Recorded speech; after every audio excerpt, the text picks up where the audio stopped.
I think a little more than 100 of these Republican primary winners, who were largely backed by Donald Trump, had followed his claims that there was 2020 voter fraud going on.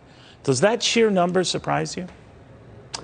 I wish I said it. I wish it did surprise me. Not really.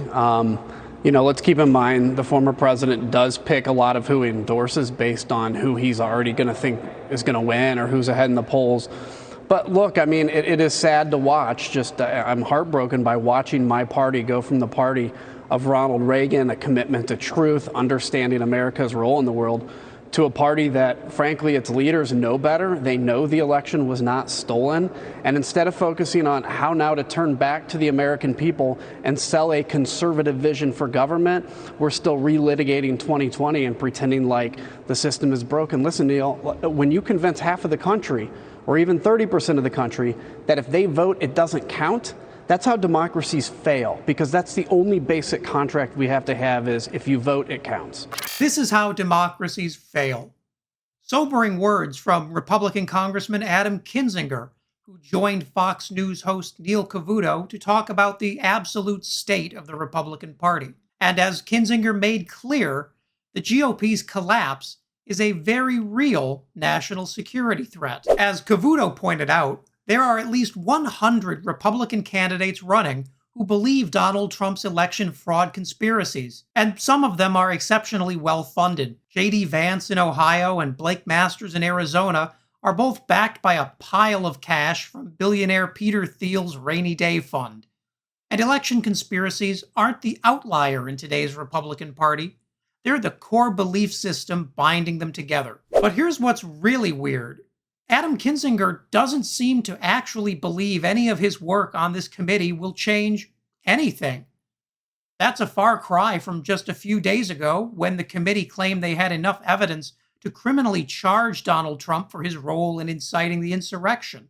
Kinzinger claims the real long-term impact of the committee will be for history books to judge. The same history books Republicans are now banning from our schools. So much for that plan. Kinzinger and the January 6th committee have an obligation to give Americans the full story about what really happened on January 6th. So far, they've revealed that a drunken Rudy Giuliani gave Trump the initial idea to lie about the election, but most of the explosive moments are still to come. That's a challenge for an American viewing public who was promised damning evidence right away. An Economist YouGov poll released on June 15th found that just over half of Americans believe the riot was an insurrection. 30% believe it was just legitimate political discourse. And another 10 to 20% don't know what they think. Those are the persuadable Americans Kinzinger hopes to sway. If his interview with Cavuto is any indication, though, he isn't selling it so well. What you think about January 6th depends a lot on who you voted for. 84% of Biden voters say January 6th was an insurrection. 60% of Trump voters say the riot was actually a good thing. Only 1 in 4 Republicans believes that the January 6th riot was a criminal act. After a year and a half muddying the waters about what really happened, Republicans have convinced almost a third of the American public that they just can't trust their lying eyes. With Americans on either side of the political aisle increasingly living in different realities, is anyone even listening to the January 6th committee? There's a chance. Another survey found that the more a voter learns about what happened on January 6th, the more likely they are to blame Republicans for inciting a riot. Kinzinger is right about one thing.